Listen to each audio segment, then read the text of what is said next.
Hello everyone, welcome to my channel. I'm Kissy. Today I'm going to continue with my all signs.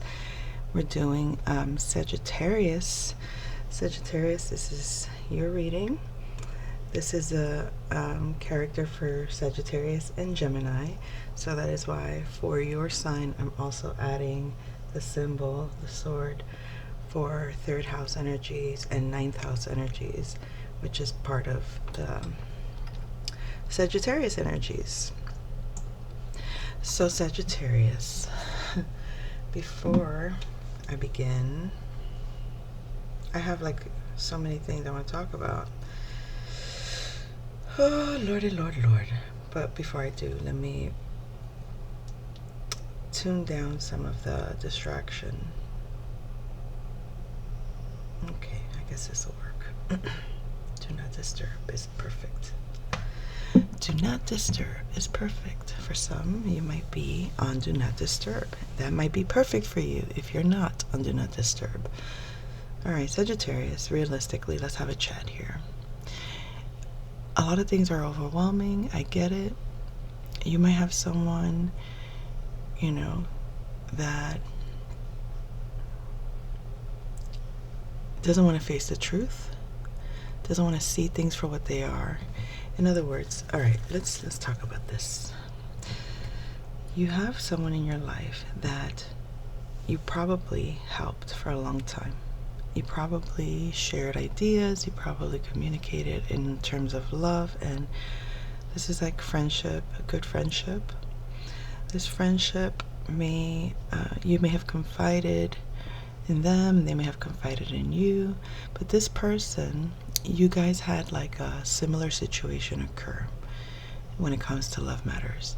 In your case, you walked away. In their case, they stayed. Okay? You learned the lesson at that point, but they were still learning theirs. So you had compassion, or you displayed patience and assistance and really cared a lot to help this person not fall into that trap again, or to wake up from that illusion, or to see reality for what it was, because the pattern was too bold and obvious in their face to deny the truth. But they persisted, and this could have gone on for years.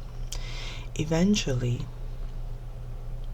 because you care for this person, and you even care for the person that they're involved with. I feel like this was a mediation position you kind of held. This could be like a couple friend of yours, and they involved you a lot in their, they made you mediator of their dynamic for some reason. You were always a rational one to give them enlightenment, truth, and you brought into their consciousness a higher perspective, because you could see it from the outside looking in. They were too invested, too involved, too attached to the dynamic to see it for what it was. Now eventually they part. Eventually each goes on their own journeys, and you're there still counseling each one about the trauma that each one caused the other, or about the challenges each one faces independently out of that codependency that they were with one another. So you remain friends with both, and you remain a counselor, so to speak, a guide, a shoulder to cry on, say it how you will. But eventually you realize one thing. A lot of time since their separation has passed, a lot of opportunity to heal have come, but yet the story remains the same, right? And the more you see that just requires closure and acceptance and firm boundaries that say this dynamic is no longer justified or doable or realistic, or it's tired, it's old, let's move on. Like, why are we holding on to dead weight, so to speak? Well, ultimately, one thing you start to realize is you get a little more curt with them, right? Like short. You start to not respond in the same compassionate way, not to express as much enthusiasm or inspiration. You kind of lose the mojo to give a shit. And that's realistic, because honestly, it's one thing when you think you're helping somebody like reach that goal or get to the cross the line or whatever. But when it's just become a habit to just let's talk about the imaginary the imaginary line that we're going to cross. Let's talk about the imaginary new life we're about to go into. Let's talk about the imaginary what if scenario that I'm going to do one day. Eventually you're like, yeah, look, the ideas sound great, but I know that you're not emotionally invested in that. I know it's not sincere from the heart when you say that. And I also know that the actions never actually come to pass. Meaning, your word doesn't mean shit to me right now, because your actions say everything I need to see. So, at that point, you become the enemy. And it's okay. I think you're okay with that. I hope you're okay with that. You should know that you should be okay with that. Because you're not afraid to be the enemy at this point, because you can stand on that truth, you can stand on what you know, and you can call it out as it is very clearly and say, listen, this is why I no longer entertain what you have to say about this. This is why I no longer have to hear what you have to say about this, because now you got to be about it. You can't just talk about it. Either be about it, shut up, be quiet, or be about it. Because if you dare to complain, what are you complaining about? What you got yourself in, what you keep yourself in, what you want to stay in? Shut up. Don't tell me you want to change. Don't tell me you want something different. Don't tell me you want something new. When you keep doing the same thing, when you keep going for the same shit, when you keep attracting the same bull, when you keep talking about the same thing, when you keep responding in the same way, when you keep doing the same shit that you know got you there in the first place. So no, let's not do excuses. The other thing we're not going to do is, no, I'm no longer going to accept your reaction, your emotional outburst towards me for telling you the truth as it is. You don't like it? Oh well, guess what? Don't come to me asking, don't come to me talking about it, don't come to me telling me anything, because I don't want to hear it then. Don't say anything to me then. You don't want to hear my mouth? You don't want to hear what I have to say about it? Then don't bring it up to me. Don't even ask me about it. I won't say it. I'll respect that. That's offensive, apparently. Okay, so what do we do about that? We don't give a fuck. You just keep going on your merry way. You know why? Because it's not for you to worry about. It's not for you to feel any form of shame, guilt, or feeling overwhelmed or oppressed. Because the thing is, when you care a lot about another person, you tend to feel the weight of their feelings about your rejection towards them at this point. And it's not your fault that you're rejecting them and making them carry the weight of their own problem. If you're the one that's constantly there to like, oh, okay, let's sit this through. Let me swim in your problem with you. Let me come up with the solution and say, okay, let's do this. And then when I pass the baton to you so you can go ahead and do what you gotta do, change your way, you're like, nah, I don't want to play. Yeah, I don't want to do it. No, I'll just stay here. Because it's easier to just be in the same way. Or it's easier to pretend you're doing something about it differently. It's easier to pretend it doesn't bother you anymore. It's easier to pretend that it doesn't matter to you anymore. So you start saying, you know what? I don't have to do that, because you know what? I don't give a shit. I don't want to, I don't have to prove nothing to nobody. That's an excuse. You're saying that. Yeah, you're right. We don't have to, prove nothing to nobody. But don't use that as an excuse not to change you. Because that's exactly what the fuck you're doing when that's what you do. Now, Sag, I'm speaking as you at this point, if this resonates for you. And if it doesn't, I'm sorry. But, back to where I was.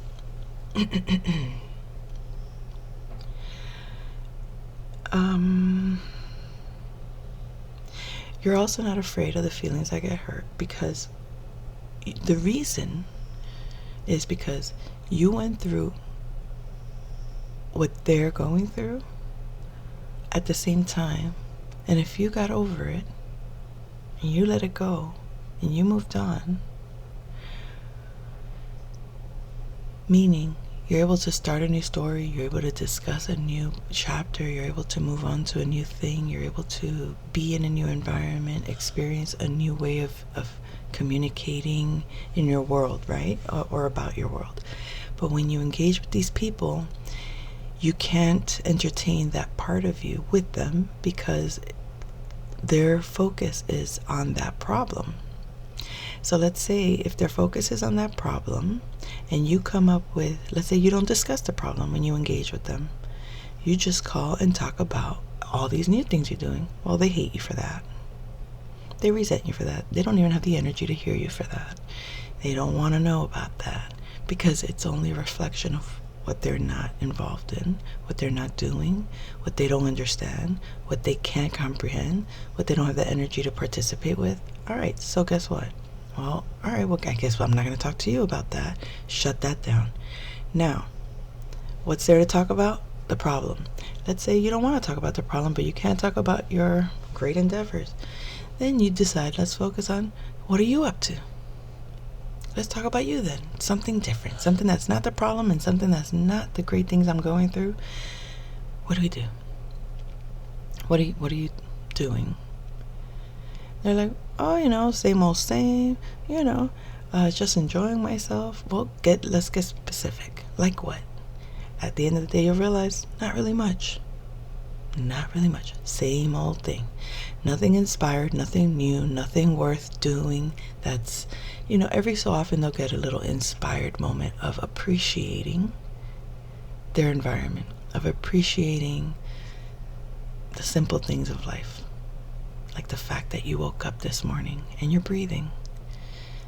And you can look outside and nothing is wrong in the world. In reality, in that moment, nothing is wrong. When you're not thinking about what's happening on the other side of the world, when you're not thinking about this other person or that other person or that problem, you just woke up. Thank you. And that's it. Thank you. I exist. I'm here. And I'm here is so empowering, because when you know you're here, no one can take you there. There, over there, where their fucking problems are. They're over there. Has nothing to do with me over here. So leave me See, I made a vow that I would try my best to not be such a sailor in my conversations. But I think I failed that like 20 billion times already in this conversation alone. So, but I just remembered that that's what I said to myself. So the hesitation of saying the words as I wanted to say them was that little hiccup. Oops, didn't I say that I was gonna, speak a little more eloquently, less abrasively, or ignorantly? Just because, then let's continue where we were, so I could finish one full statement and then go to the next topic. So what is there left to talk about with this person? So then let's say to talk about your problems. Guess what happens when you talk about your problems to this person? They light up. They're inspired, and you realize, oh, this person wants to be my savior. They want to give me some kind of, some kind of like, how do you call it? Like,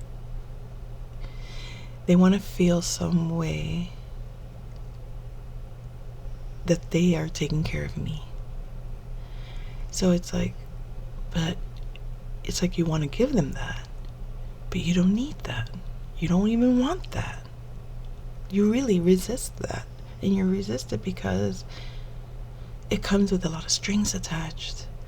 And it's not that you don't appreciate or acknowledge the kindness, and actually are grateful that willingness is there, like that willingness to please me is there, right? That feeling, it's like, of course, thank you. For that, I'm always going to support you. For that, I'm always going to love you. For that, I'm always going to be there for you in your time of need. What I cannot do for you anymore is support a bad habit, a bad pattern, a bad way, something that I know makes you miserable, something that I know makes you feel like shit, something that I know needs to change with you, that you want to change but can't change. Don't act, have an arrogance to assume it doesn't have to change. It's like, why do people get so stuck in their way that is a bad way for them, and they know it, but they act like they don't? However, it's not our place to tell anybody what to do or how to do it or when to do it, right? So we don't interfere. We let them be. But then those same people, the same ones that need XYZ assistance in so many ways, in so many places, have the audacity to call you out on one thing that you do. Mind you, you could do 99 things correct, and the one thing that you decide to indulge that isn't good for you, maybe, or that not necessarily isn't good for you, but the one thing that if you were supposed to be saint and holier than thou, you would be like, oh, that's bad and wrong, that's unhealthy. But no, it's what's good for the goose is good for the gander, period. All right? And what's bad for the goose is bad for the gander. So we're not different in that way. If it's good for you, it's going to be good for me. If it's bad for you, it could be bad for me too. Not necessarily, meaning like if you take something toxic into your body, then it's toxic for everybody. If you take something that is not toxic into your body, but because you fear it, you think it's toxic, it'll be toxic. If you take something that's not toxic in your body and you think it's healing, guess what? It's healing. So, with that said, those same people will try to act as like a guru to you, but it's like, why don't you heal these parts of yourself first, and you'll realize that in this aspect you wouldn't have to guru me, because what you're saying I understand from this perspective, but what I can show you goes beyond a perspective that you're willing to look at, and we can't have that discussion from that angle. So why bother? Let's just agree to disagree, or allow to live and let be, right? So from that stance, these people cannot get the juice from you that they want to feel a little bit, a little bit of authority over you, or a little bit of I know more than you, But it's like, this isn't even about that. It's not about the I know more than you. It's I know myself better than you can tell me. And you need me to tell you who you are, because you don't know who you are. And I'm not here to do that for you. You have to do that for yourself. And that is a problem for people that want to skate by without really doing the internal work that's necessary to be in that level of wisdom. So, Sagittarius, is there something else I wanted to say about that portion of the story? Okay, yes, I do. There was also like a scenario in which you realize, let's say, the same dynamic. So it could be, it's just as simple as you and this person, we're in the same boat in a sort of way, like same situation, same kind of, come from the same place, or whatever you call it. But at one point, you manage to get yourself into a different situation, a better situation, a situation where you actually feel at ease, that you're relaxed, that you're at peace. This person is still, they're acting like that's where they are, because on some level on the outside, it could be, because they have everything to be at peace, but they're not at peace. And you have one person that's acting out because they're not in peace, and then the other one that's repressed and resentful and bitter, but doesn't acknowledge it, and because they want to hold a position of, you know, I own my own sovereignty. But you can stubbornly own your own sovereignty, but from where you stand, those that are truly sovereign with themselves understand that what it is a grown person tantrum and stubbornness. Because if you were truly in a sovereign space, your life would have evolved into something different, new, genuinely brightening your days, genuinely making your days content in a new way, appreciating life in a new way. But you don't see that from that person, and so they could lie to themselves if they want, but they ain't lying to you, so whatever. What else was there? So this is the part with this person. Now, you can't communicate about the problem that they want to stay attached to. You can't talk about your happiness.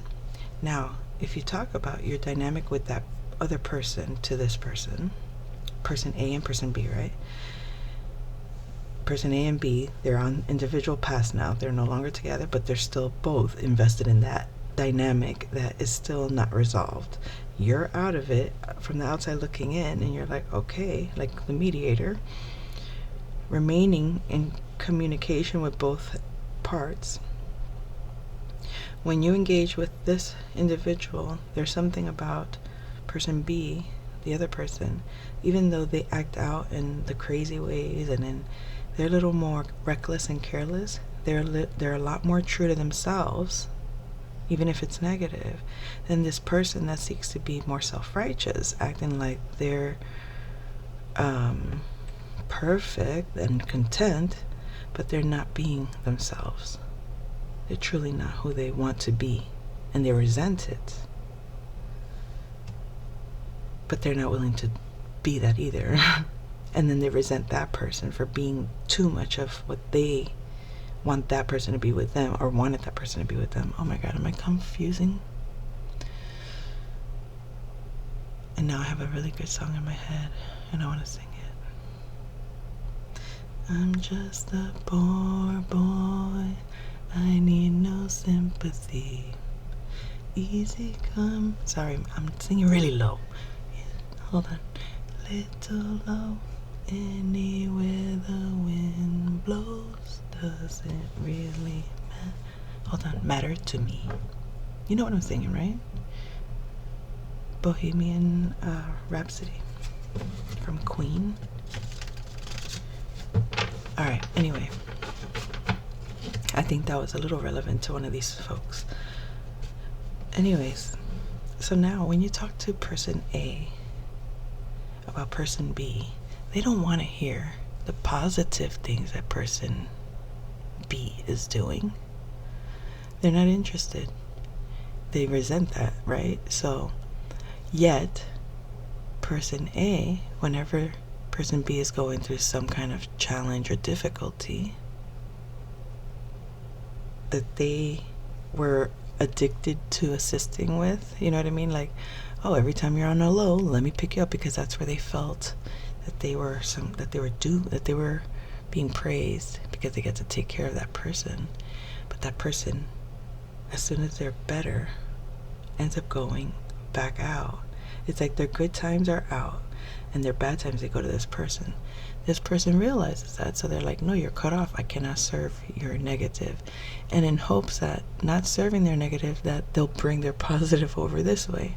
Not going to happen. They know this, I think, but if they don't, now they do. The person's not going to bring the positive over here. This person is wants to give their positive out there to something else, and their negatives, they're learning to live without it, without your, because they're getting stronger.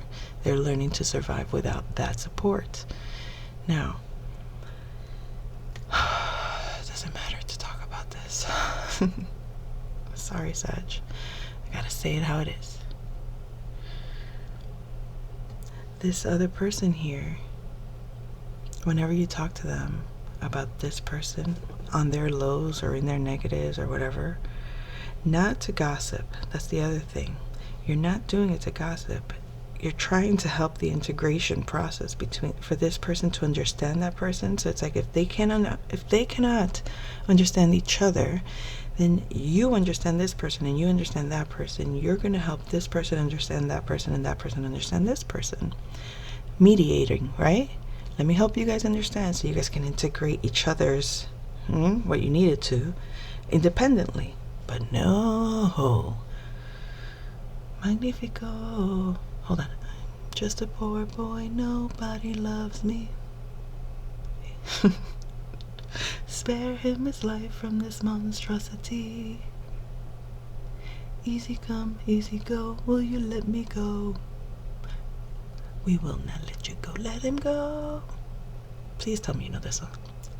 Of course you know this song. Let him go. Alright. Let him go.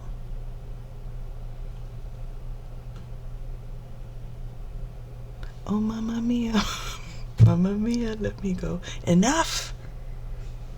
Andala micule. Hold on. You know, whenever that song comes on, all I think about is the scene from, I can't even remember the name of the movie. Oh yeah, Bill and Ted's Excellent Adventure. Is that what it's called? I don't remember. But anyway, that could be significant, those names. Bill, Ted. Anyways, these folks, this person, whenever you tell them something negative about them, and you agree with them, this is where it's coming from, they perceive it as gossip on your part. You perceive it as I'm validating you by letting you know, yes, these things are wrong that this person is doing. Their behavior is inconsistent here. Yes, I agree with you. This is what they do, blah, blah, blah. However, when you assist this person, you're still calling them out, letting them know who they are. This isn't like you don't tell this person directly. Can I put these out like this real quick, just for the sake of making it make sense? This is you, and let's say these are the folks you're dealing with, right?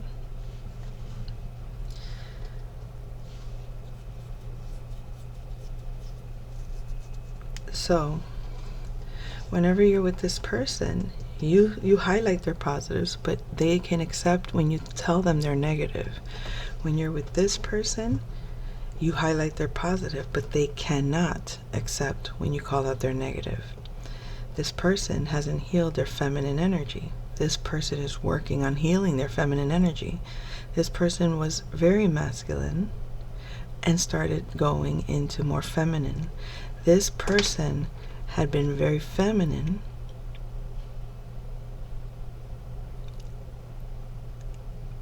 learned partially the masculine enough to heal the feminine aspect, but is not doing it, if that makes sense. So it's harder to deal with, even though this person is more correct than this person is more closed-minded when it comes to facing their shadow. And this person is more open, very open to facing their shadow, but also subjects himself to the negativity that comes with that. But also, you can reason with them more on their, higher side, their more elevated state. On the other hand, that other person, their version of elevated state hasn't been developed enough to not let the ego interfere. So you can't quite go as high on the ladder with them. You can't quite go as low on the ladder with them. If you go too high, the insecurities of intelligence come in and they start to shake and they start to shut down, or they start to tune out, or they start to act like you're disinteresting. If you go too low with them, they start reacting, they start getting defensive, they start shutting down emotionally. And it's like, all right, I want to help, but I can't help you. So you got to help yourself. But then here's the problem with a person like that. You focus on this person because they're more open and willing to change. Now you look like an accomplice here. Now they don't like whenever you bring up something positive about this person, they think you're hating on them. And it's like, no. It's like, if I talk bad about them, it boosts your ego. It makes you feel better. Right? But they're so wishy-washy that it's like, that's the only conversation you could have. It's like letting them know the negative of this person. But if you tell them the positive, they pretend that they're happy about it, but then they can't take it anymore. And let's say the negatives that they feel guilty about for this person going through, the things that still attach them to them, the thing that had them in that loop attached to this person that they're working on releasing, whenever you bring up those triggers to this person resents you for that too. They get triggered so deeply. The fact that you are able to call out this person and stand on it and get this person to submit to your authority, because they never had that pull with this person. They didn't have that authority over them. And that's all right. They're supposed to learn from you, but they don't have the ability to give you that. They want you to look up to them. They have a hard time submitting to you. And it's not submitting like, hail, you're my God. No, it's give the proper authority. You know what I mean? Like, if you know that I'm authority over you in this matter, it means that I have more experience than you. It means that I have more knowledge in it than you. It means that I've lived through this situation and healed the situation for myself better than you. That's not bragging rights. That's nothing to do with that. It's, I dealt with it. And if I dealt with it, I can say that I'm an authority in this, because you haven't dealt with it. And you haven't found a source that has dealt with it, that has helped you. So this person could, call you the hypocrite. This person may call you a gossiper. This person may call you like you're judging a situation. Like, how dare you judge a situation? You're not holier than that. Like how dare you act like you're supposed to be enlightened and high almighty? This is how they're talking about you, like your spirituality, but they're looking at it from the lens of their limited view. So they think your spirituality is somehow like some religious thing, like you're like you're claiming perfection here. You're not even trying to claim perfection. What you're claiming is perfection in truth, integrity of truth. Perfection of integrity of truth. That's more real. The truth is, for example, I smoke weed. You may not like weed. That's okay to me. I'm not trying to convince you to do it. I'm not trying to tell you not to do whatever you do because you smoke cigarettes, right? This is just an example. We both smoke. You smoke this, I smoke that. I have a belief that has toxins, this doesn't. This is natural, that's toxic. You say, this helps me, this is an addiction that I developed because of blah, blah, blah. Like in other words, you acknowledge this is not something you would have done on your own, whereas I acknowledge this is something I chose to do because I saw when I did it, I might have done it for fun's sake, but I recognized a benefit in how it helped me think, in how it calmed me, in how it made me reflect on myself and heal with myself. So I see benefits of this versus that. I don't hear or feel any benefits from a cigarette. And now I'm not advocating or whatever for whatever. This isn't a debate, folks. Just an example. But how the hell else am I going to give the example if I can express it the way I want to? Okay, so anyway, cigarette to me is like, okay, I can smoke a cigarette and I can say, oh, I can feel lightheaded. Oh, this made me feel lightheaded. Oh, this calmed my nerves. Oh, this made me feel relaxed. But how it feels in my body doesn't feel good. How I feel afterward, like all the effects of it, no, not for me. So boom, let it go. That, or don't try it, or don't, that's not for me. Now, I'm not saying you can't do it. I'm not in charge of you. I'm not an authority over you. I don't have you know what I mean? And even if I don't like it for me, I'm not going to tell you what it's going to do to you if you do it. Meaning, I'm not going to project my beliefs for you to believe, because you may not think that that's what that does to you. You have a whole other belief system, and what that does for you, that's, you know, that brings you to nirvana, that brings you to some kind of ecstasy. And if that's the case, more power to you. The problem is, people can't accept that. People want to still debate, people want to still argue, people want to, internally, this person that might smoke cigarettes might see you smoking weed, something that's perceived as more negative than what they smoke, right? And think that you're a hypocrite, or think that you're doing harm to yourself, or think that you're doing something negative. But your belief system aligns with your actions, and your actions are proving to be beneficial to your well-being, to your way of living. Whereas this person that wants to pretend to be is doing something that they don't believe is a benefit to them, but they'll say it's a benefit to them because it's a habit that they have that they can't break. Not only do they not believe it, they want to stubbornly act like they do it, you know, by choice, yet fighting within themselves that battle, the debate within themselves. And then acting as if you're a hypocrite with morality in some way.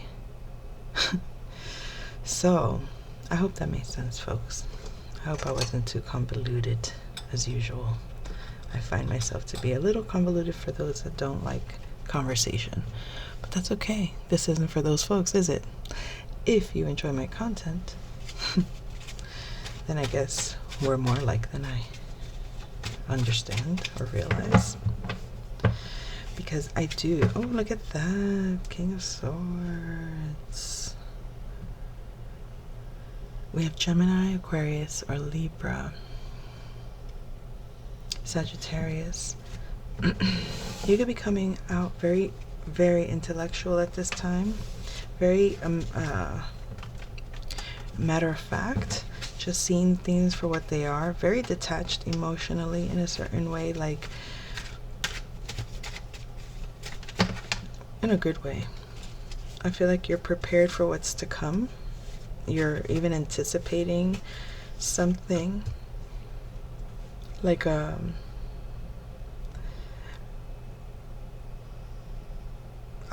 how did I see it that way now? Okay.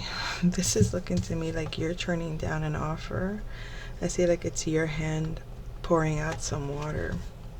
Like you don't want what they're giving you. And it's like, no thanks. No thanks. You just keep, no thanks.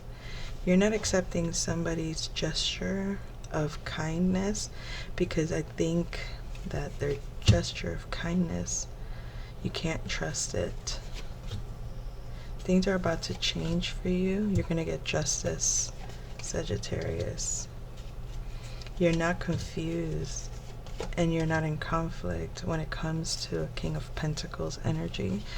This could be a Taurus, Capricorn, or Virgo person that you may have felt was competing with you, or you were in some ways misunderstood by them, or they misunderstood you. This person is they're stable financially.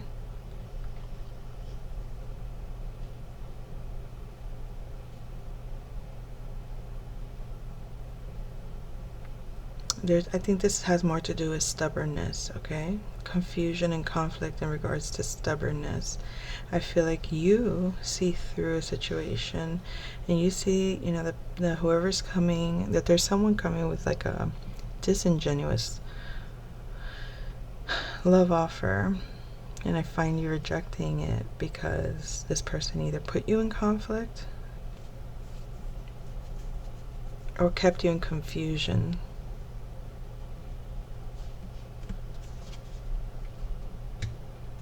This person is going to fight. They're going to fight to make you love them. They want you not, they want, they're protecting you. They just want you to be happy. They feel that the justice would be for you to know that you are love itself, that you're supported. They appreciate who you've become, who you are. You do know we let go of that little conflict thing we were talking about before, right? We started. In case I didn't make that clear. You're showing up very high-minded. In other words, you see things a mile away at this point, and you see that what's coming is a disingenuous love offer that you cannot trust. But I don't see that you're at all emotionally bothered or anything in that nature, because it's almost like you already know that this is an indicator that the tables have turned for you, or that your fortune has finally arrived, or that your justice is finally here, in terms of the truth of a matter. You know, like you could have felt like you were being seen in the wrong light for a very long time, and now finally you're getting your justice. You could have been seen as a gossiper, but now you're showing up as a Knight of Swords, somebody of integrity, somebody of truth, somebody that knows exactly what they're talking about, somebody that speaks from a higher mind, somebody that speaks from wisdom and justice. There is no confusion. There is no conflict when it comes to what you've managed to harness, what you've managed to sustain, what you've managed to grow and establish for yourself. You fought for this. You fought for it. You defended it. You protected it. You protected your independence. You protected your stability. You protected even your grace is protected, my love. Even your grace. Yes, my grace. Your grace. My grace. Your grace. Our grace. Our grace. Let me stop. Okay. Yes. Okay. So this King of Pentacles definitely wants you happy and sees you as this beautiful Queen of Cups. They see you as somebody that's very nurturing, very loving, very beautiful, very genuine. I meant to say genuine and generous at the same time. Genuous. Okay. Genuous with your love. Ooh, but a Queen of Swords don't like that. Let's not go there. We're not going to go there, Sag. We're not going to go there. We're not going to start the gossip. No. I know the influence says let's gossip. What's the tea and blah, blah, blah. I think I gave plenty of the gossip already, didn't I? I mean, I think everything that we started with, that was the tea. So let's stop. Let's stop. All right. Love you guys. I'll talk to you soon. Bye.